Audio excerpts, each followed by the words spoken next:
Hello दोस्तों, welcome to best English classes. मैं हूं प्रतीक तंवर और आज हम लोग पढ़ने जा रहे हैं स्टीफन स्पेंडर का लिखा an elementary school classroom in a slum. दोस्तों, स्टीफन स्पेंडर एक सोशलिस्ट हैं, एक समाजवादी हैं और उन्होंने कंटेम्प्रेरी सोशल और पॉलिटिकल प्रॉब्लम्स को हमेशा उठाया। अपने समकालीन, अपने समय की जो भी सामाजिक समस्याएं हैं, राजनीतिक समस्याएं हैं, उनके ऊपर वो बात करते रहे। स्टीफ़न की जो पोइट्री है वो हमेशा इंस्पायर रही, जो उस ज़माने के सामाजिक अन्याय हुए हैं, उनके ख़िलाफ़ जो प्रोटेस्ट हुए हैं, उनसे इंस्पायर रही। उनकी ज़्यादातर जो पोएम्स थी वो सोशल इनजस्टिस के ऊपर थी, सामाजिक अन्याय के ऊपर थी। अमेरिकन सिविल वॉर के दौरान उन्होंने ये पोएम लिखी है और इसमें गवर्नमेंट इकोनॉमिक्स और एलिमेंट्री एजुकेशन के ऊपर बात की गई है। ये पोएम हमें बताती है उस ज़माने की जो कैपिटलिस्टिक गवर्नमेंट थी, जो पूंजीवादी सरकार थी, उसका क्या व्यू था समाज के प्रति, उसके बारे में। और वो सभी लोगों को बराबर अपॉर्चुनिटीज़, बराबर मौके नहीं देती थी।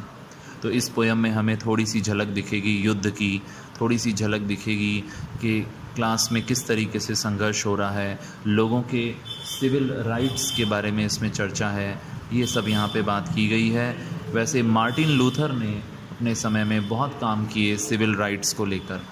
तो आइए पढ़ते हैं हम स्टीफन स्पेंडर का लिखा an elementary school classroom in a slum. Slum का अर्थ होता है कच्ची बस्ती और एलिमेंट्री स्कूल यानी प्राइमरी स्कूल। आइए शुरू करते हैं स्टैंजा 1 से। ये जो ओपनिंग स्टैंजा है ये हमें एक व्यू देता है एक क्लासरूम का, जो कि एक स्लम में है, एक कच्ची बस्ती में है। यहाँ पे बच्चों की कंडीशन बहुत ही पैथेटिक है, यानी बहुत ही दयनीय है और हार्ट रेंडिंग, दिल को तड़पाने वाली है। ऐसी हालत देखी नहीं जा सकती। Far from the activity and celebrations of life, ज़िंदगी के जो उत्सव हैं, जो एक्टिविटीज़ हैं, उनसे बहुत दूर इन बच्चों के चेहरे मुरझाए हुए हैं, विदर्ड हैं और फेड हो गए हैं, जैसे कि कोई उखाड़ी हुई खरपतवार हो। जैसे खेतों से खरपतवार उखाड़ दी जाती है तो उनकी जो गति होती है, वैसे ही ये बच्चे दिख रहे हैं। इनके चारों तरफ पॉवर्टी है, गरीबी है और बड़ी ही नीरसता दिखाई गई है। इनके पास टाइम नहीं है, पैसा नहीं है कि ये अपने आप को साफ़ सुथरा रखें। इनके बाल पूरी तरह बिखरे हुए हैं और इनके चेहरे पीले हैं। एक लंबी लड़की है, वो पूरी तरह दिखाई दे रही है थकी हुई, शारीरिक रूप से और मानसिक रूप से एग्जॉस्टेड दिख रही है, थकी हुई दिख रही है।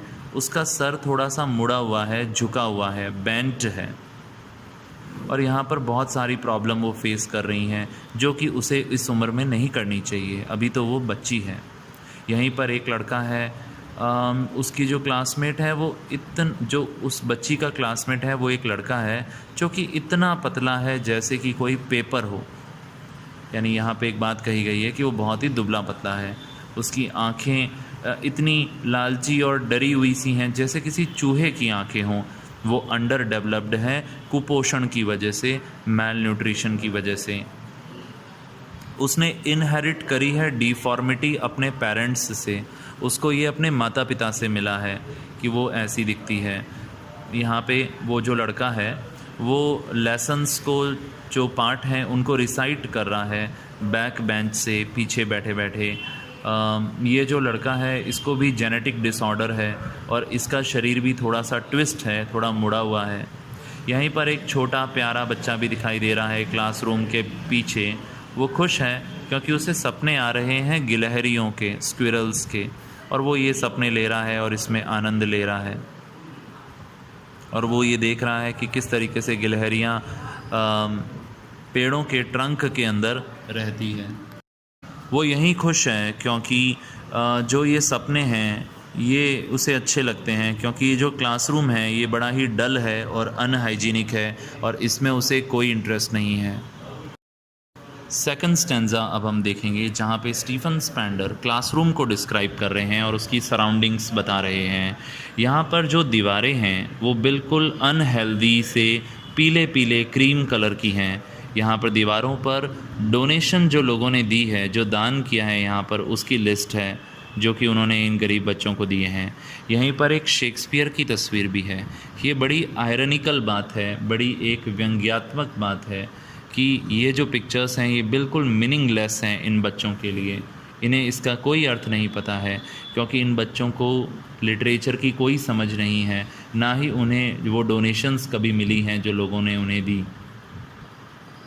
तो यहाँ पर उन्होंने थोड़ा सा करप्शन के ऊपर भी बात बताई है कि लोग डोनेशन करते तो हैं पर वो इन बच्चों तक नहीं पहुँचता। यहीं पर एक और पिक्चर है जहाँ पे नीला आसमान दिखाया गया है, खुशबूदार फूल दिखाए गए हैं, फ्रेग्रेंट फ्लावर्स, और यहाँ पर घंटियाँ हैं और डोम्स हैं। जो डोम्स होते हैं, बड़े बड़े गुंबद होते हैं शहर के, वो दिखाए गए हैं। यहाँ पर एक ओपन हैंडेड मैप भी है, एक मैप है यहाँ पर जो कि बताता है कि ये जो दुनिया है वो बच्चों की दुनिया से बहुत दूर दूर दूर है। इन बच्चों के लिए दुनिया तो सिर्फ वही है जो इन्हें अपनी क्लासरूम की विंडो से बाहर दिखाई देता है, जहाँ हर तरफ गंदगी है और नीरसता है, और वो बिल्कुल भी वैसी दुनिया नहीं है जैसी कि ब्यूटीफुल पिक्चर इनके क्लासरूम की दीवारों पर लगी हैं। इनका फ्यूचर बड़ा ही अनिश्चित है और अनक्लियर है।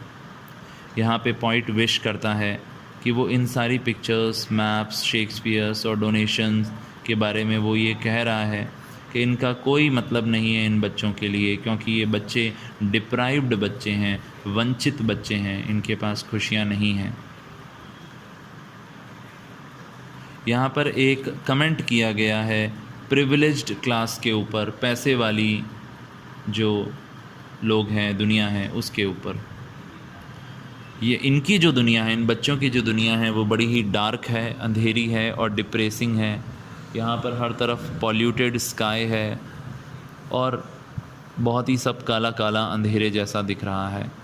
इस बात में कोई आश्चर्य नहीं है कि ये गरीब बच्चे हैं, दुनिया ने इनको नेगलेक्ट कर दिया है। इनके पास ना तो जो पहाड़ हैं उनकी खूबसूरती है, ना नदियाँ हैं, ना एजुकेशन है, कुछ भी नहीं है। दोस्तों, अब हम पढ़ेंगे तीसरा स्टैंज़ा। यहाँ पे थर्ड स्टैंज़ा के अंदर बात हो रही है कि इन पिक्चर्स का क्या इफ़ेक्ट है इन बच्चों की ज़िंदगी में, जो कि बड़ा नेगेटिव है। यहाँ पे पॉइंट सवाल उठाता है कि इन पिक्चर्स का क्या रिलेवेंस है, क्या महत्व है, कैसे संबंधित हैं ये बच्चों से। जहाँ शेक्सपियर एक सिंबल है एजुकेशन का, बट इनकी ज़िंदगी में तो ना एजुकेशन है ना सिविलाइजेशन है। जहाँ मैप है वो एक फ्रस्ट्रेशन देता है इनको। इनकी जो दुनिया है वो ऐसी जगह नहीं है जैसा कि मैप्स में दिखता है। ना तो वहाँ कोई शिप्स हैं, कोई जहाज़ हैं, ना ही वहाँ पे कोई सुंदर सूरज है।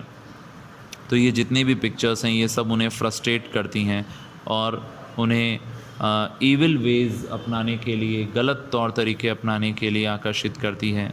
ऐसे कंजस्टेड और स्टफ़ी होल्स के अंदर रहना उनके लिए बड़ा मुश्किल है। कंजस्टेड मतलब छोटे छोटे, फंसे फंसे। ये तो इन्हें ये सिखाते हैं कि तुम चोरी करो, ऐसे प्लान्स इन्हें सिखाते हैं। इनका फ्यूचर पूरी तरह डूम्ड है, बर्बाद है, अनक्लियर है, हर तरफ अंधेरा है। ये यहाँ बैठे हैं कचरे के ढेर के ऊपर और ये बच्चे इतना इतनी भूख इनको लग रही है, ये इतने स्टार्व्ड हैं कि ये दिख रहे हैं जैसे कोई स्केलेटन हो, कोई कंकाल हो। इनकी कमज़ोर आँखें हैं। इनके जो स्पेक्टिकल्स हैं, जो चश्मे हैं, वो भी बहुत ही सस्ते क्वालिटी के स्टील के बने हुए हैं जिन्हें कई बार रिपेयर किया गया है। इनके ग्लासेस जो हैं चश्मे के, उन पे बहुत ज़्यादा स्क्रैच लगे हुए हैं, इतने स्क्रैच हैं जैसे टूटा हुआ कांच हो। तो ये जो स्पेक्टिकल्स हैं ये बिल्कुल सेकंड हैंड हैं और डिस्कार्ड किए गए हैं, अमीर लोगों के द्वारा ठुकराए हुए हैं। इन बच्चों का सारा समय बीतता है इन अंधेरे स्लम्स के अंदर, कच्ची बस्तियों के अंदर। ये जो मैप्स और पिक्चर्स इन्हें हटा देना चाहिए इनके क्लासरूम से, क्योंकि ये एक डिसग्रेस है इस सिविलाइज्ड वर्ल्ड के ऊपर। ये एक शर्म की बात है। तो यहाँ पर पॉइंट एक इंसानियत वाली बात कर रहा है इन बच्चों के प्रति कि यहाँ पे तुरंत कुछ रिफॉर्म होने चाहिए सोसाइटी में, कुछ नवीनता आनी चाहिए और इन मीनिंगलेस चीज़ों को हटा देना चाहिए। दोस्तों, अब हम पढ़ेंगे इस पोएम का सबसे लास्ट स्टैंज़ा। यहाँ पे स्टैंज़ा एक वेकअप कॉल है, लोगों को जगाने के लिए बात हो रही है कि ऐसे रिफॉर्म्स लेकर आए जाएं इन बच्चों की, गरीब बच्चों की ज़िंदगी में, वरना इसका रिज़ल्ट बहुत बहुत डिज़ास्ट्रस होगा, बहुत बुरा होगा। पॉइंट यहाँ पर कहता है कि ये जो स्कूल हैं ये बड़े गरीब हैं और यहाँ पर बेसिक इंफ्रास्ट्रक्चर भी नहीं है।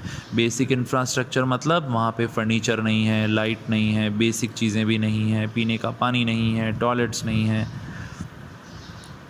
ये सिर्फ तभी एक्शन में आते हैं ये स्कूल जब वहाँ पे कोई गवर्नर या कोई इंस्पेक्टर या कोई विज़िटर आता है स्कूल में।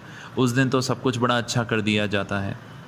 तो यहाँ पे पॉइंट रिक्वेस्ट कर रहे हैं अथॉरिटीज़ से कि आप इस प्रॉब्लम की सीरियसनेस को समझो और ये जो बच्चे हैं जो यहाँ स्लम में रहते हैं इनको एक अच्छी ज़िंदगी दो, इनको ऐसी जगहें दो जैसी कि मैप्स में दिखाई गई हैं। इनकी ज़िंदगी बड़ी रेस्ट्रिक्टेड है, बड़ी रोक है इनके ऊपर, रोका टोकी है इनके ऊपर। इन्हें बाहर नहीं देखने दिया जाता इनकी विंडोज़ से। ये बच्चे कंफ्यूज हैं इस अनहेल्दी दुनिया के बारे में और इनकी ज़िंदगी जैसे सील हो गई है किसी कब्र के अंदर। ऐसा लगता है कि इनकी ज़िंदगी को ज़िंदा दफना दिया गया है किसी कब्र के अंदर। तो यहाँ पे पॉइंट अपील कर रहे हैं अथॉरिटीज़ से कि इन बच्चों को आज़ाद करो, लिबरेट करो, वरना एक दिन एक रिवोल्ट होगा, एक विद्रोह होगा। इन्हें हटाओ इस अनहाइजीनिक दुनिया से और इन्हें भी फ्रेशनेस चाहिए और ब्यूटी चाहिए इस दुनिया की। इन्हें भी इंजॉय करने का हक़ है नीले आसमान में। इन्हें नेचर की ब्यूटी से एक्सपोज़ किया जाए, इन्हें एजुकेशन दी जाए, इन्हें फ्री एक्सेस मिलना चाहिए किताबों का, इन्हें भी बुक्स पढ़ने का हक़ है। पॉइंट के कहने का अर्थ है कि दुनिया इन गरीब बच्चों के लिए जो है वो बड़ी ही लिमिटेड है। इन्हें नहीं देखने को मिलती गोल्डन सैंड, सुनहरी रेत, नीली वेव्स पानी की और साफ़ नीला आसमान। ये इन्हें दो ताकि इन्हें बहुत बेनिफिट मिले। सूरज जो है वो ग्रेस को बताता है और रोशनी को बताता है भगवान की। इन बच्चों की ज़िंदगी में भी रोशनी आनी चाहिए। तो पॉइंट ये पोएम को एंड करता है एक पॉजिटिव नोट के साथ कि अगर इन बच्चों की ज़िंदगी को रोशनी से भरा गया, नॉलेज की, ज्ञान की, भगवान की ग्रेस के साथ, दया के साथ, तो ये भी एक दिन इतिहास लिख देंगे। एक व्यक्ति तभी इतिहास लिख सकता है यदि उसे मौका मिले। तो पॉइंट के हिसाब से उन्हें ये सब बच्चों को देना चाहिए, अथॉरिटी को बच्चों को ये सब देना चाहिए। तो यहाँ पे हमने देखा कि जो 4 अलग अलग स्टैंज़ा हैं वो बड़े ही एक इमोशनल फॉर्म में लिखे गए हैं, जहाँ पे बच्चों की बड़ी दयनीय स्थिति दिखाई गई है। यदि मैं इस पोएम की थीम की बात करूँ तो इसमें एक क्रिटिसिज्म किया गया है कि इन बच्चों को नेगलेक्ट किया जाता है और बेसिक फैसिलिटी भी नहीं मिलती उनको एजुकेशन की। पॉइंट यहाँ पे क्रिटिसाइज़ कर रहा है, आलोचना कर रहा है सोशल इनजस्टिस की और क्लास इनइक्वलिटी की। अगर पोइटिक डिवाइसेस की बात की जाए तो यहाँ पे सिमली का कई जगह प्रयोग किया गया है। जैसे बच्चों को कहा गया है रूटलेस वीड्स, ऐसी खरपतवार जिन्हें जड़ से उखाड़ दिया गया है। यहीं पे बच्चों को कई जगह पे बोटल बिट्स ऑन स्टोन्स कहा गया है। एक जगह इन्हें कैटाकॉम्स कहा गया है। कैटाकॉम्स का मतलब होता है कब्र। तो जो इन बच्चों के घर हैं वो कब्र जैसे हैं, ऐसा कहा गया है। और ये जो स्लम्स हैं ये डूम जैसे हैं, मतलब नर्क में रहने जैसे हैं। इस तरह के सिमली का इसमें यूज़ किया गया है। कई मेटाफर का भी इसमें अच्छा सा प्रयोग किया गया है। जैसे एक लड़के की आँखों को चूहे की आँखें कहा गया है, राइट। और जो कमरा है उसको ट्री रूम के साथ कंपेयर किया गया है, जिसमें गिलहरियाँ रहती हैं छोटे छोटे बिलों में। और आसमान को लेड स्काई कहा गया है। जैसे लेड काला काला होता है वैसे आसमान काला काला है। तो बहुत ही एक शानदार पोएम है ये और समाज को आईना दिखाती हुई पोएम है।